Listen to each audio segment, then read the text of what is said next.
ambiente que hoje é muito mais favorável ainda para se viver. Amém? Hoje eu vou contar para vocês, a gente vai dividir um pouquinho da experiência que a nossa irmã da fé, mensageira do Senhor Ellen White, viveu quando Cristo a convocou para que registrasse o que hoje é o nosso livro Grande Conflito. Amém? Vamos orar?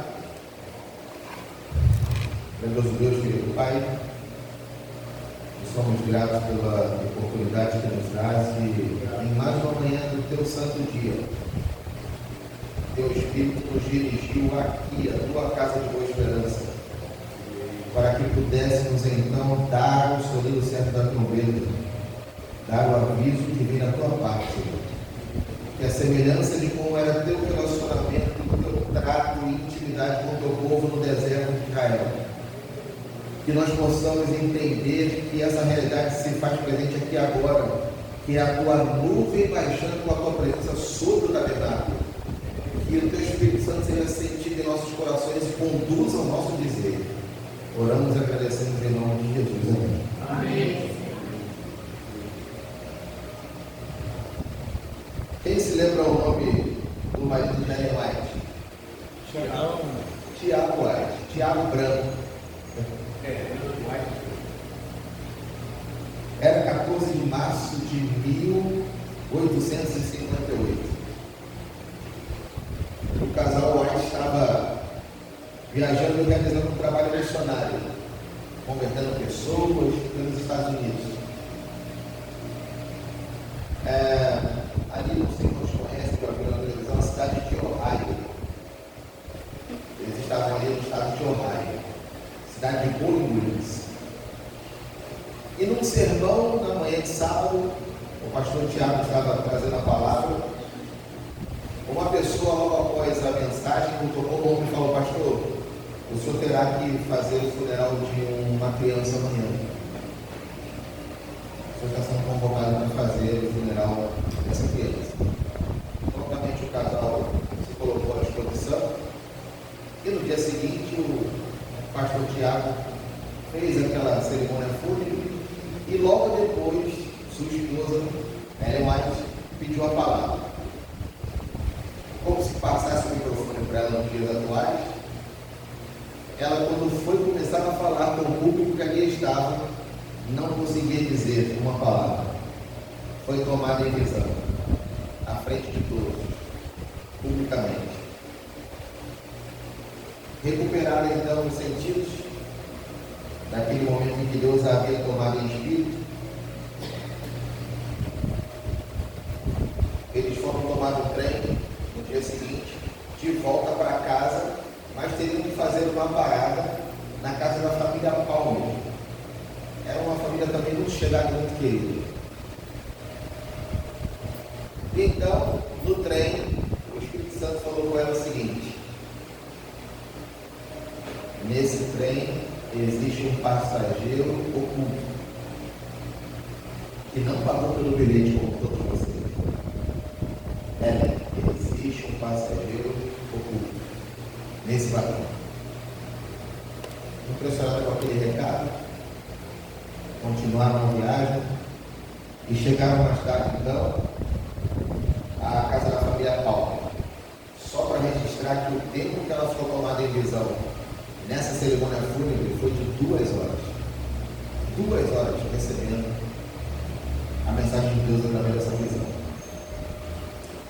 E quando desceram do trem, já na cidade de Battle Creek, chegaram então à casa da família Palmer e recebidos lá pela família Palmer em Michigan, na cidade do bairro de Jackson, na hora de dormir, ela sentiu um desconforto sentada na cama, como se o seu lado direito estivesse paralisando, como que vindo um AVC.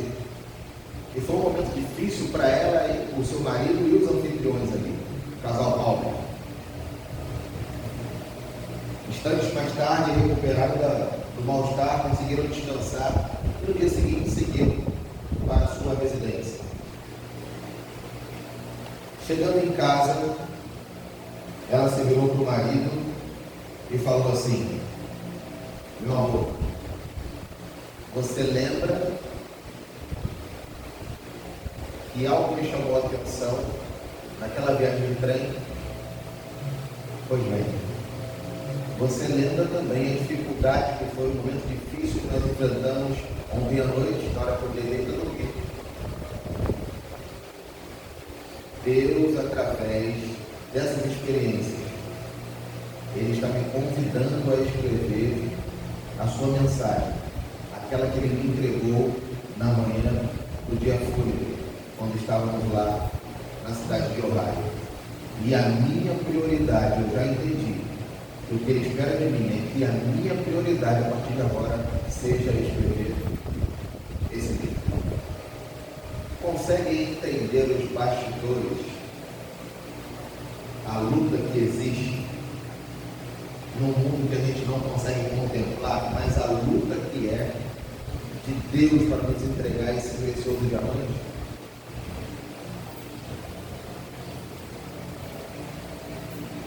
Nos anos de 23 e 24, se não me falha a memória, sim, ano passado já foi um outro livro.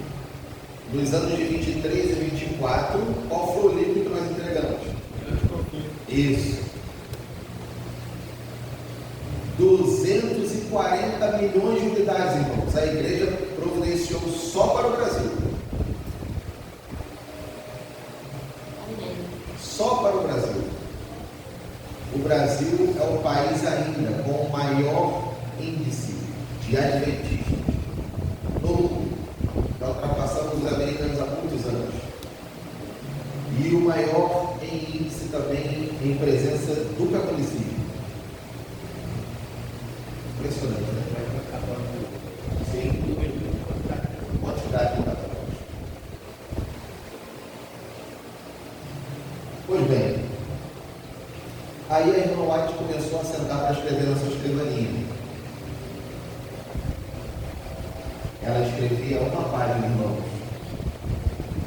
e ficava de cama 2 dias. Era uma luta, era um esforço intenso. As forças do mal não queriam permitir que ela continuasse, porque ali estava revelado o caráter de Satanás e a sua obra funesta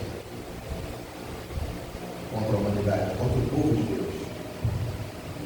Ela descansava 2 dias de cama. Falando em páginas escritas, quem se lembra de em torno de quantas páginas o ministério dela registrou, que ela escreveu?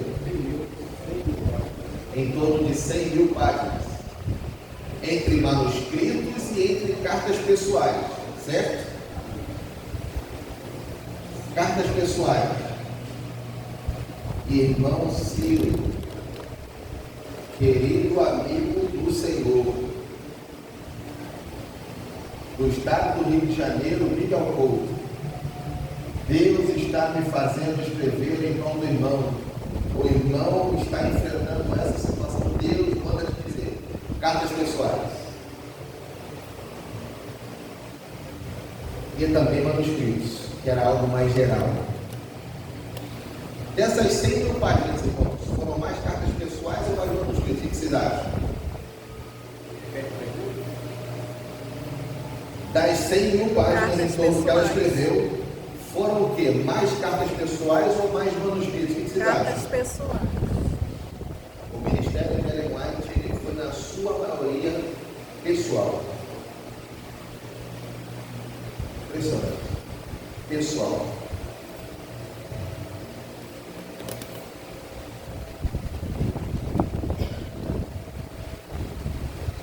Isaías, capítulo 14, vamos ler lá. Fiquem de volta para ler Isaías 14. E você, minha amiga, você vai ler para mim, abre essa mochila, essa bolsa salmão aí. Você vai abrir Ezequiel 28, vai ler a partir do verso 14, depois do Edivaldo, tá?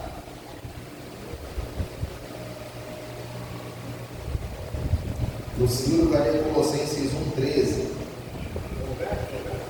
Edivaldo lê Isaías 14. Deixa o Ciro e a minha amiga de achar, aí você já lê. Verso 12. A partir do 14, tá? Pode ler, João.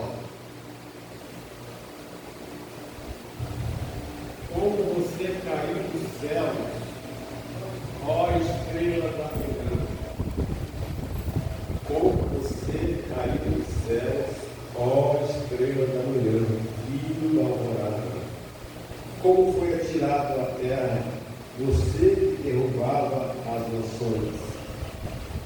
Está tratando de quem esse texto aqui, irmão? Desceu. Ele nos libertou do império das trevas e nos transportou para o reino do Filho do seu amor, Até o 16.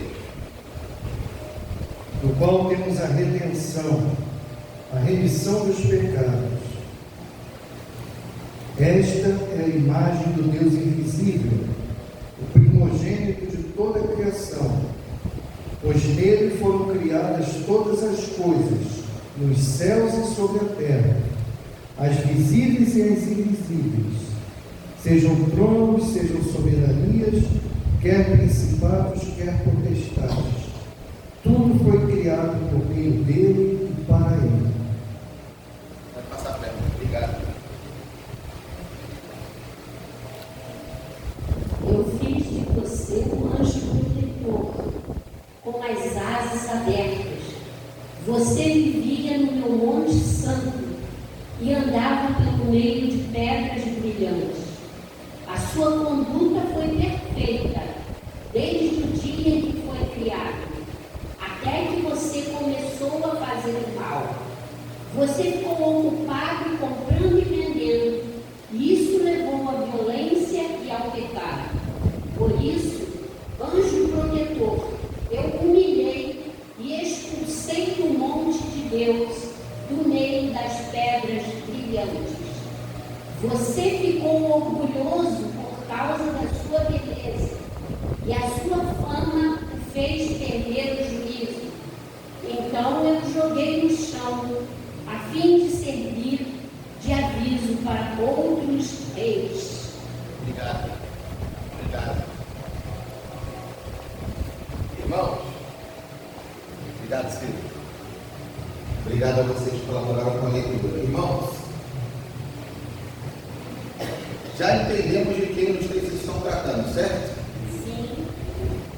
O Ciro leu isso aqui, ó. Colossenses 1, 13. Aí, chegou no 16. Pois nele foram criadas o que, irmãos? Todas as coisas. Todas as coisas, nos céus e sobre a terra. Aí a última frase desse versículo diz o seguinte: tudo foi criado por quem? E para quem? Como pode Lúcifer, uma criatura, querer tomar o lugar do seu? É inconcebível, irmãos. Como pode?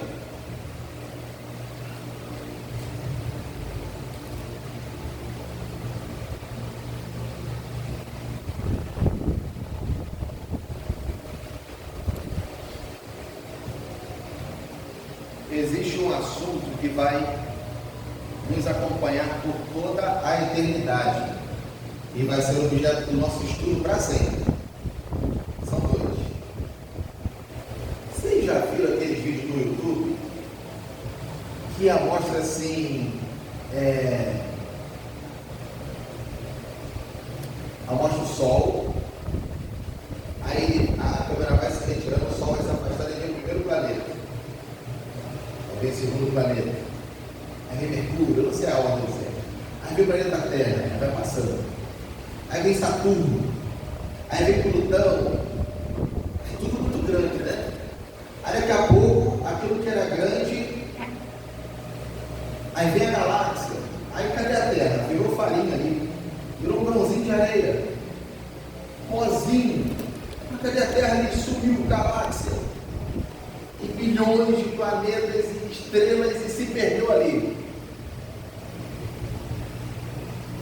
a palavra de Deus nos diz, a Bíblia Sagrada, endossada como um alto-falante pela pena inspirada do profético, que quando a cidade santa vier após o milênio, a capital do universo será o planeta Terra. Consegue entender isso? Porque onde é o Monte das Oliveiras hoje, ele vai rachar no meio e ali ela vai descer. Como que pode um Deus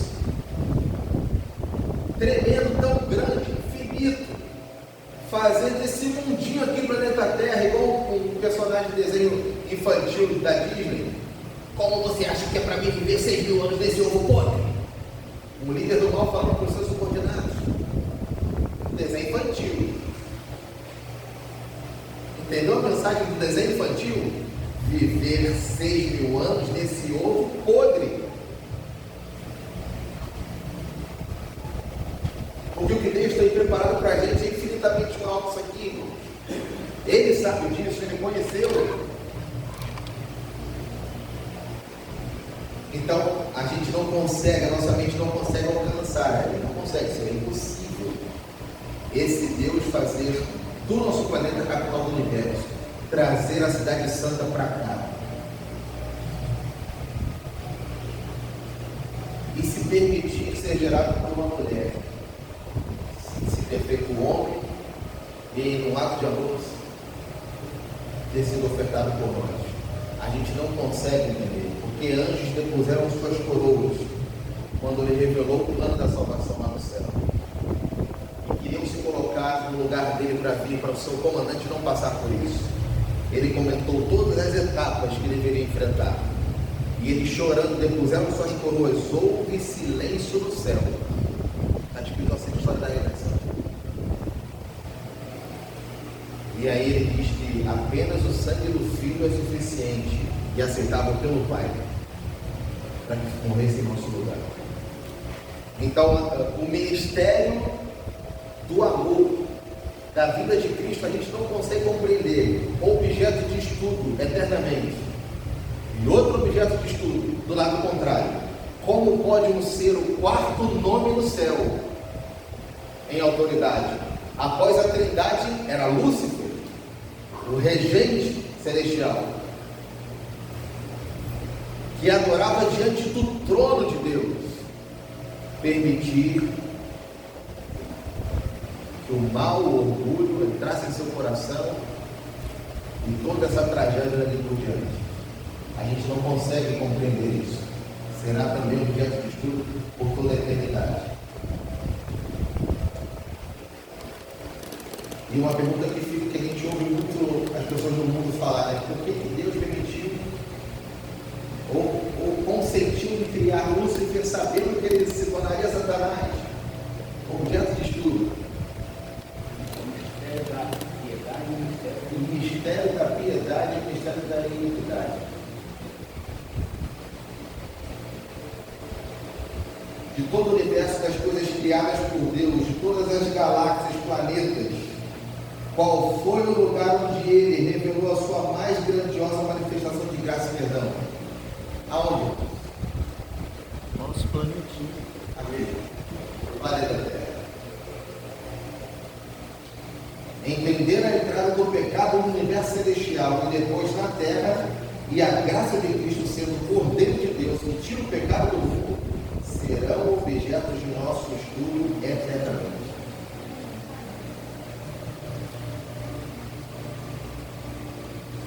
Pedro 3,9. 1 Pedro 3,9. Vamos ler juntos. 1 Pedro.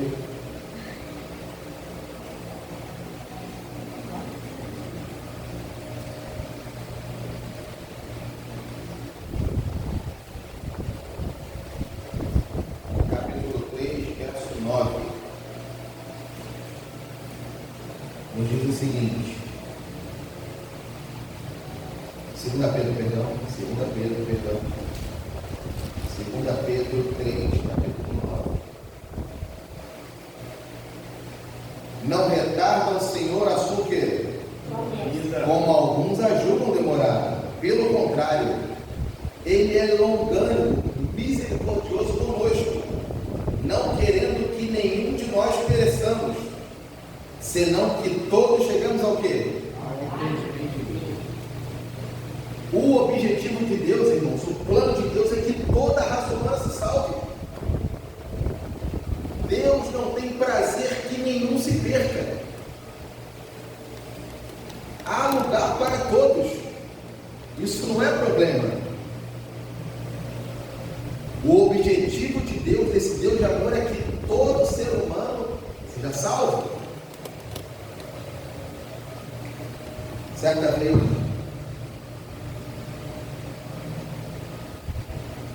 um jovem dando seu testemunho, ele comentou que ainda adolescente jovem, batendo na porta da casa dele. Alô, cara! Alô!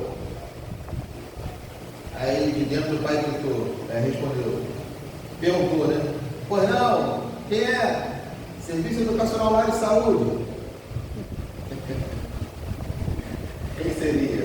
E aí o pai abriu a porta, recebeu o portão e o jovem vendo. E sentou na sala, e conversa vai, conversa vem. Percebeu o pai incomodado com a demora da apresentação, das ofertas, aquilo que o Edivaldo fazia. E aí o pai incomodado falou assim: qual o mais barato que você tem aí? Eu não vou pegar essa coleção toda aí, não. Nem essa aqui. Me fala qual o mais barato que você tem aí. Aí o menino puxou. Qual é o que você acha que era? Aí o pai fez, esse pai mundano, mas mundano que eu digo, irmãos, esse pai secular, pronto, tem esse cara, né?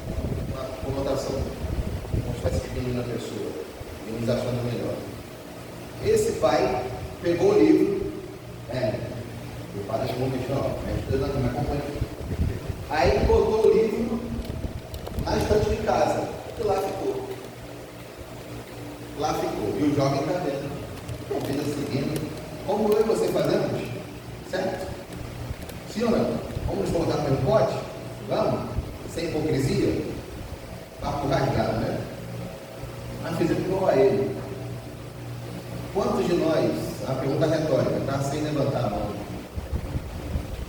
lemos o livro do ano antes de oferecer? Aí a gente quer vender aquilo que a gente não tem coragem de ir? Contraditório. Passou-se os anos. Certo dia, sentado na sala, o menino viu um incômodo, como que um brilho na estante, meio que um imã puxando para tirar a curiosidade, sabe? Pegou para ler. E começou a folhear. Não é possível. Não é possível isso que eu estou lendo. Já adulto, maduro, tanto tempo esse livro aqui em casa, não estou acreditando nisso. Deixa eu ligar para esse editor aqui. Bom dia, eu me chamo fulano de tal e eu gostaria de falar com essa escritora, porque eu achei que coisas que ela está escrevendo me incomodaram demais e são assuntos muito profundos e eu preciso tirar algumas dúvidas com ela. Existe algum ramal que eu fale com ela? Senhor, infelizmente ela já está distanciando do pó da terra há algumas décadas. Não, isso não é possível. Porque o assunto é atual. O que esse livro que ela escreveu é atual, dos nossos dias. Eu me deparei com situações que são corriqueiras. Senhor, infelizmente. Ela pertence a alguma denominação? Sim. Adventista do sétimo dia. Escolha uma igreja no site, você vai encontrar mais próxima da sua casa. Na manhã de hoje, ele está com um ancião batizado em algum lugar do Brasil afora aí. Amém? Amém. Já contei o fim da história. Sem enrolation. É o que a palavra de Deus faz, né? Quando ela alcança o nosso coração. Mas a semelhança, eu queria pegar um gancho da lição agora. A lição nos convida a vivermos, a permitirmos um desenvolvimento da nossa salvação. E quando lá em Filipenses 2:12 Deus nos convida a desenvolvermos a nossa salvação, ele fala que quem deve desenvolver? Nós. Com temor e tremor. Claro, parênteses, zero de mérito humano. A gente não misturar as bolas. Só que uma frase que eu gosto. Um pastor, naquele quarteto da Novo Tempo, que recapitulou a lição, o pastor Vinícius. Eu não lembro agora qual a temporada que foi, ano passado. E esse pastor falou assim: colegas, uma pergunta. Seremos salvos pelos nossos esforços? Sim ou não? Não. Porém, sem os nossos esforços, não há salvação. Se eu não decidir me entregar, não tem como me apoderar da graça, da força que o Espírito Santo me dá para mudar a vida e mudar o outro, para vencer. Eu preciso decidir se eu quero ou se eu não quero, permitir que não viva mais eu, mas Ele viva em mim.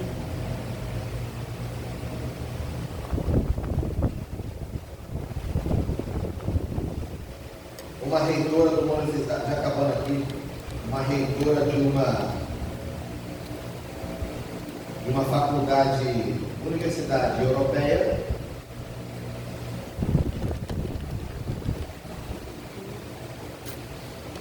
leu o conteúdo do Ministério da Irmã Ellen White. Eu não sei se foi orientação para a criança, não lembro agora. E ela ligou a semelhança desse jovem. Ela ligou na editora.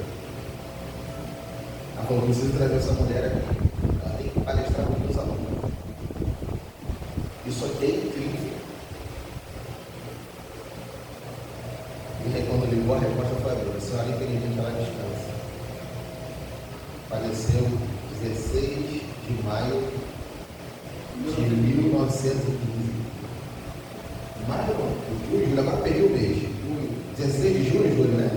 1915. Ela já descansa.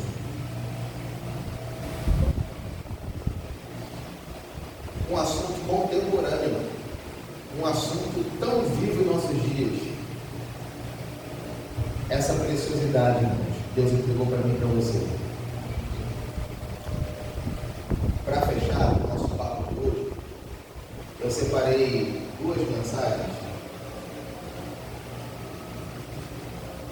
Tem um cliente ligando direto aqui, assim que acabar o sermão do inteiro. Aí você vem lá com o carro, foi roubado, acaba de ser, quer pedir socorro. Vai ligando de novo. Irmãos, eu digo que esse texto que eu vou ler aqui agora, da pena inspirada, do grande conflito, somado a 1 Tessalonicenses 4, de 13 a 18, na palavra de Deus, na Bíblia,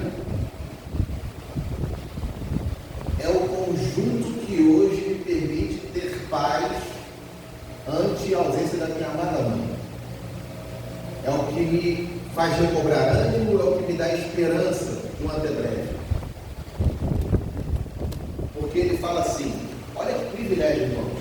E é algo que você não vê comumente nos nossos cultos. Por isso, pastor Adolfo Soares, ele fala de forma rasgada: os nossos púlpitos estão recheados de mensagens café com leite. E Manolo Damasio, também nos Estados Unidos, fala o seguinte: pastores, eu coloco além de pastores anciãos e pregadores leigos, que não ofendem, são pregadores e pastores que não salvam, porque o evangelho tem um tom ofensivo.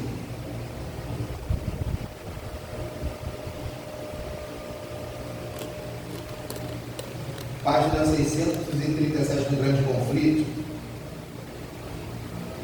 fala assim, 637, abrem-se sepulturas, e muitos dos que dormem no pó da terra ressuscitarão, uns para a vida eterna e outros para a vergonha e desprezo eterno. E continua escrevendo, todos os que morreram na fé da mensagem do terceiro anjo saem do túmulo glorificados para ouvirem o concerto de paz. Eu vou te explicar o que é isso aqui. Estabelecido por Deus com os que guardam a sua lei.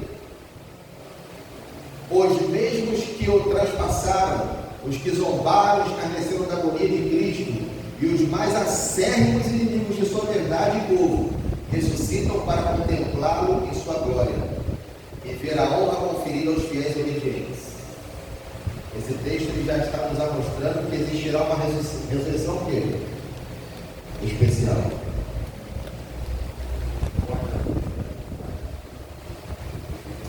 Para completar a mensagem, grande conflito, a voz de Deus é ouvida do céu. Quando eu li isso aqui, eu falei, rapaz, que troço louco. A voz de Deus é ouvida do céu, declarando. Aí, para não chamar os comerciais, para acabar com os suspense, deixa eu te dizer que contexto é esse aqui. Vamos lá. Eu lamento que a gente, eu estou colocando corte, por falta de uma vida de não buscar a sua palavra, se debruçar sobre os testemunhos, ano bíblico, a gente se tornou analfabetistas adventistas. Sabia? Hoje a gente já não tem mais moral nenhuma de cobrar o título de um povo da Bíblia. Esquece isso.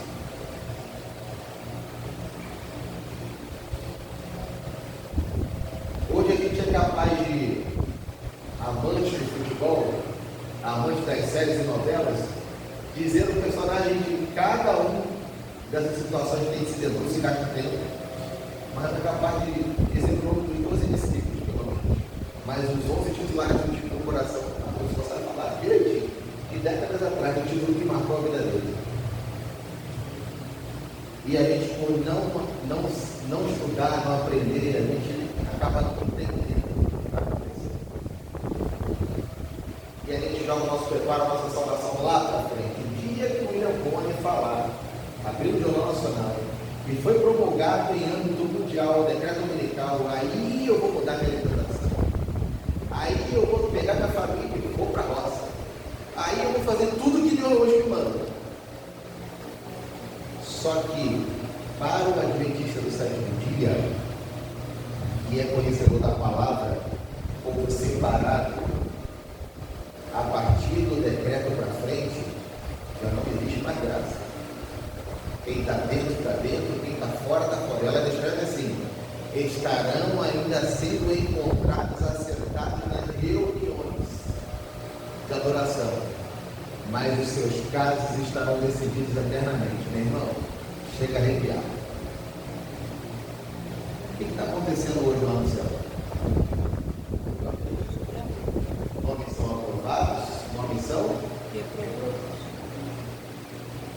Não sabemos em que pé está. E o nosso preparo deve ser quando? Agora.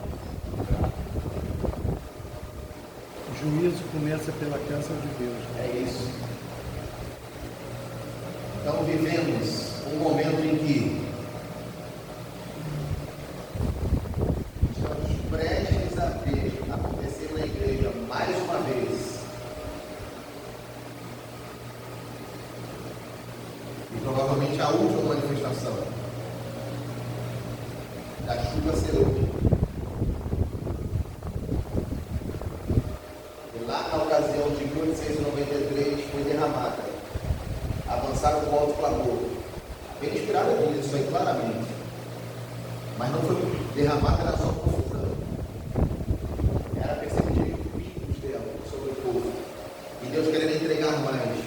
estarei pronto para voltar. E se o povo continuasse dando a palavra, continuasse firme no propósito, Cristo queria voltar. Mas sim, não está. Mas o povo recuou. Se achou do alto clamor. Por causa do alto clamor, irmãos foram perseguidos e presos. Então, voltando para cá. Existem alguns momentos, irmãos, escatológicos que eles são concomitantes. Acontecem simultaneamente, tá? Selamento, sacudidura, chuva serôdia. É difícil você destrinchar um do outro. E a gente vai estar vivendo isso. Quando derramar a chuva serôdia com profusão sobre esse povo, a adventista meia boca, aí vai começar a perseguir ele. Ele não aguenta ficar onde está quente. A Peresperada diz que haja o verdadeiro reavivamento da verdadeira piedade e acendem-se as fogueiras da perseguição. É por isso que recentemente fui bloqueado no Seracião. É por isso que recentemente não me deixaram sobre o ministério pessoal ano passado. É por isso que lutaram para não me ordenar. Porque a pregação incomoda. Uma vez eu preguei sobre isso, o jovem, quando eu desci do púlpito, ele falou assim: eu teria a responsabilidade de não pregar para você pregar. Só porque eu disse que a gente deve ter cuidado, porque a música, além do que nós nos alimentamos, ela também tem o poder de mudar o nosso caráter. Só que eu não posso falar isso para a igreja. Eu tenho que falar parábolazinha, sermões macios. Mas Deus entrou, reverteu tudo isso, foi ordenado do céu. Deus vai atuando. Minha mãe só descansou e não conseguiu viver. Na época não era permitido, ainda bem. Irmão, o povo com a chuva serôdia, ele vai dar o alto clamor. Porque a chuva serôdia, ela derrama sobre o povo com o poder jamais visto. Muito mais do que na época da temporada.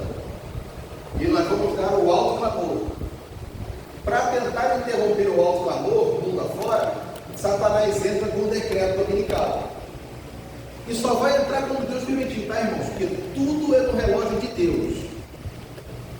Só que quando ele entra com o decreto dominical, que é a única coisa que ele vai poder fazer, talvez contra a própria vontade, porque vai ser um tiro no pé. Abre o outdoor do mundo inteiro sobre o sábado de Deus. E aí é onde a gente lê que pastores se arremessam sobre os seus pastores. Por que você enganou a gente esse tempo todo? Após o decreto dominical, o decreto de morte. O decreto de morte se encerra a porta da graça, já não há mais sangue de inocente que seja semente. Já não há mais. Dali para frente, quem ainda respira é 144 mil. Os mártires da cultura. Avança o decreto de morte. Aí no finalzinho, acabou o decreto de morte. O povo de Deus, sem saber que estão salvos, passam pela proposital, o batismo do que? Da angústia, tempo da angústia de Jacó, proposital, que a palavra de Deus diz. É como se fosse para limpar a última escória que talvez tivesse. E, por outro lado, o mundo recebe as suas pragas. Tem um hino antigo dos jovens que fala assim, eu estou ensinando, irmãos, fala assim, ó: no arraial dos santos, ouve-se muitas vozes, estão felizes cantando da celebração, alguns estão, outros andam ensinando, mas o amor é o dom da canção. Aí o refrão assim: estamos quase no lar. Foi tema de um CD de anos atrás aí. Falta pouco tempo para esse dia. Eu imagino que a gente vai estar cantando algo parecido, irmão, no meio da mata, fugindo, e os ímpios chegando com seu armamento para pegar nós. É desse jeito que escreve. Vão dizer que eles vão estar com seus gracejos rindo, porque assim vai estar tão palpável para ao tocar na gente, que eles já vão estar assim, já era, acabou, aí é aqui. Eu dei essa volta toda para a gente voltar aqui, para você entender o contexto. Uma escuridão que você não consegue enxergar o teu nariz, repetidamente. Diz que eles já estão dando brado de vitória sobre o povo de Deus e vão acabar com eles agora, arregaçar eles. Desce densas trevas. Um terremoto terrível.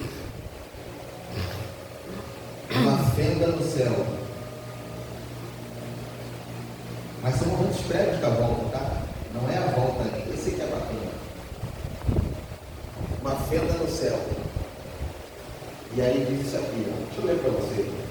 A voz de Deus é ouvida do céu, declarando o dia e a hora da vida de Jesus.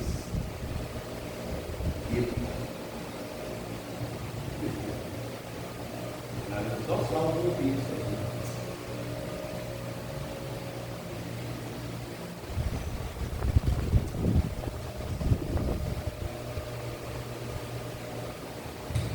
E proclamando o conserto eterno ao seu povo. Suas palavras ressoam pela terra. Os justos ouvem e compreendem. Você falou.